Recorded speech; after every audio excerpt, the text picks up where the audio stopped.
آج بمورخ 28 فروری 2025 بمطابق 29 شعبان 1446 ہجری رمضان المبارک کا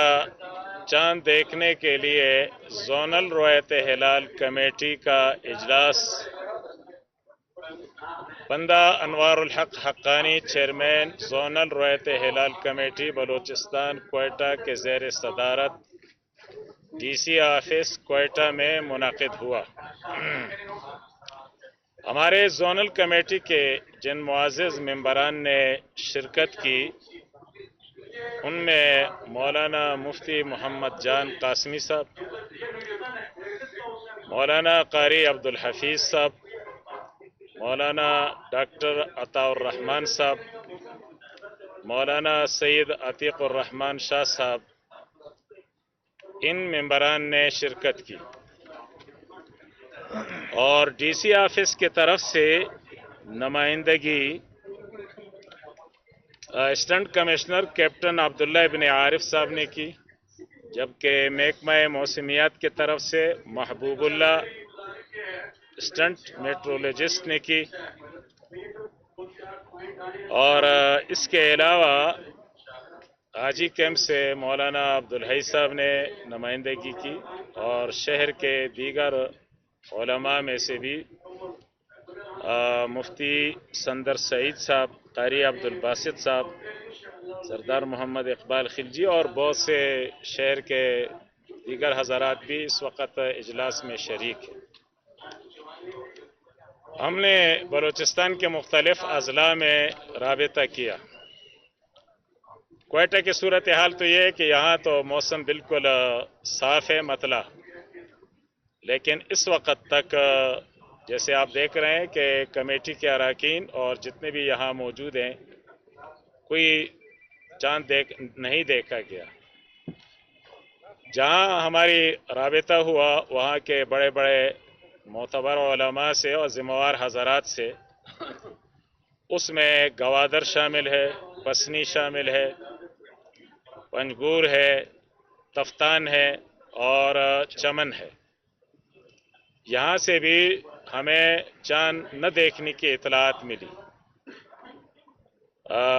بلوچستان کے مغربی یعنی جو پسنی اور گوادر کا ایریا ہے وہاں تو تقریباً اکثر مطلع ابر آلود ہے اور گرد و غبار ہے، اور چاند نظر آنے کا امکان وہاں علماء نے بتلایا کہ نہیں تھا، اور کہیں کہیں اگر صاف بھی تھا تو وہاں سے بھی اطلاعات نہیں ملی۔ لہذا جو ہماری زونل کمیٹی ہے بلوچستان کی، اس کے طرف سے تو ہم اعلان کرتے ہیں کہ رمضان کا چاند نظر نہیں آیا ہمیں۔ البتہ چونکہ پورے ملک کا مسئلہ ہے اور پورے ملک کے لیے مرکزی کمیٹی کا اجلاس جو ہے پشاور میں ہو رہا ہے اور مرکزی چیئرمین مولانا عبدالخبیر آزاد صاحب اس کی صدارت کر رہے ہیں اور دیگر ممبر بھی اس کے وہاں موجود ہیں، تو حتمی فیصلہ پورے ملک کے لیے تو ان کا ہوگا، اور بلوچستان کے حد تک یا زونل روایت ہلال کمیٹی کی جو ذمہ واری تھی شہادتیں وصول کرنے کا اور اس بنیاد پہ اعلان کرنے کا، وہ صورتحال ہم نے آپ کے سامنے بیان کر دی۔ بہرحال نبی صلی اللہ علیہ وسلم کا یہ حدیث مبارکہ بھی ہے کہ جب آپ روزے رکھیں تو چاند دیکھ کے روزے رکھیں، اور اگر افطار کریں عید تو چاند دیکھ کر افطار کریں، اور یہ بھی حدیث ہے فَإِنْ غُمَّ عَلَيْكُمْ فَاكْمِلُوا الْعِدَّةَ، اگر کہیں بادل ہو مطلع صاف نہ ہو اور جو مہینہ ہے 29 کا اس میں نظر نہ آئے تو آپ اس کو جو آنے والا دن ہے اس کو 30 کا سمجھیں، تعداد مہینے کی پوری کر دیں، اور اس کے بعد جو ہے نیا مہینہ شروع ہوگا۔ البتہ یہ جو رمضان المبارک چاہے کل ہو یا اتوار کے دن ہو جو بھی صورتحال ہے، یہ ہمارے لیے ایک مقدس مہینہ ہے، محترم مہینہ ہے، قرآن حکیم کے نزول کا مہینہ ہے، جو کہ رشد و ہدایت کی کتاب ہے اور ایک انقلاب کی کتاب ہے۔ جس نے فتنہ فساد اور بدامنی کے معاشرے میں مثالی امن قائم کیا اور ظلم اور ستم کے معاشرے میں مثالی عدل اور انصاف قائم کیا اور پسے ہوئے طبقات کو عورتوں کے حقوق، غلاموں کے حقوق، مزدوروں کے حقوق اس کا تحفظ کیا۔ تو یہ نزول قرآن کا مہینہ بھی ہے اور اسی میں بڑے بڑے معرکے ہوئے، جنگ جیسے جنگ بدر کہتے ہیں، جسے یوم الفرقان کہا جاتا ہے، حق اور باطل میں امتیاز والا دن۔ فتح مکہ بھی اسی میں ہوا۔ آج بھی طاغوت کے ساتھ امت مسلمہ برسر پیکار ہے، خصوصاً غزہ اور فلسطین میں وہاں کے مظلوم مسلمانوں پہ جو مظالم ڈالے جا رہے ہیں، اور تقریباً 1.5 سال سے حماس کے مجاہدین بڑے جرأت اور استقامت کے ساتھ وہاں مقابلہ کر رہے ہیں۔ ہماری دعا ہوگی اور امت سے اپیل بھی ہوگی کہ ان اپنے مظلوم مسلمانوں کے لیے دعا فرمائیں۔ شام کے حالات کو اللہ تعالی بہتر بنائے اور باقی ہمارے ملک کے حالات اس کو بھی اللہ بہتر بنائے۔ کشمیر کے مظلوم مسلمانوں کی اللہ نصرت اور مدد فرمائے، اور پاکستان میں جو فتنہ فساد کی فضا ہے اللہ تعالیٰ اس کو امن و سلامتی کے ساتھ تبدیل فرمائے۔ آج آپ میڈیا والے اور حضرات کے علم میں ہوگا کہ پاکستان کا ایک بڑا مشہوری علمی ادارہ دارالعلوم حقانیہ کوڑا خٹک، وہاں نماز جمعہ میں ایک تخریبی عمل ہوا ہے، وہاں خودکش یا بم بلاسٹ ہوا ہے، جس میں شہید اسلام مولانا سمیع الحق صاحب کے فرزند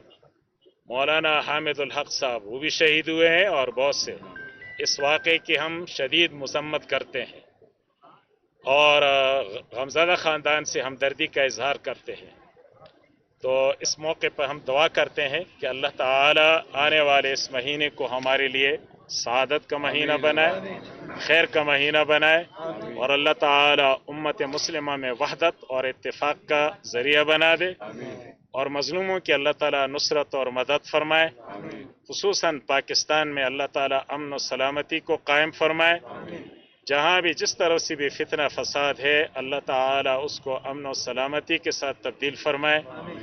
وطن کے جو ذمہ وار حضرات ہیں ان کو اللہ تعالی سنجیدگی سے اچھے فیصلے اور بہتر اور ٹھوس اور مضبوط فیصلے کرنے کی توفیق عطا فرمائے۔ اللہ تعالی نفرتوں کو ختم فرمائے، اور جو غربت ہے، افلاس ہے، اس سے اللہ تعالی ہمیں نجات فرمائے۔ خصوصاً جو IMF اور ورلڈ بینک اور دیگر عالمی اداروں کے قرضوں کے وجہ سے جو ہمارا ملک جکڑا ہوا ہے، سودی قرضے، اللہ تعالی ہمارے ملک کو بھی معاشی آزادی نصیب فرما دے، اور اہل وطن کے لیے اللہ تعالی اپنے رحمت کے دروازے کھولیں، خیر اور عافیت کے بارشیں ہوں، زمینیں آباد ہوں، باغات آباد ہوں، راستے پرامن ہوں، محفوظ ہوں، اور نفرتیں نہ ہوں۔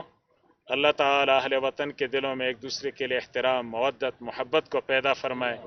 بیماروں کو شفائے کاملہ عاجلہ نصیب فرمائے،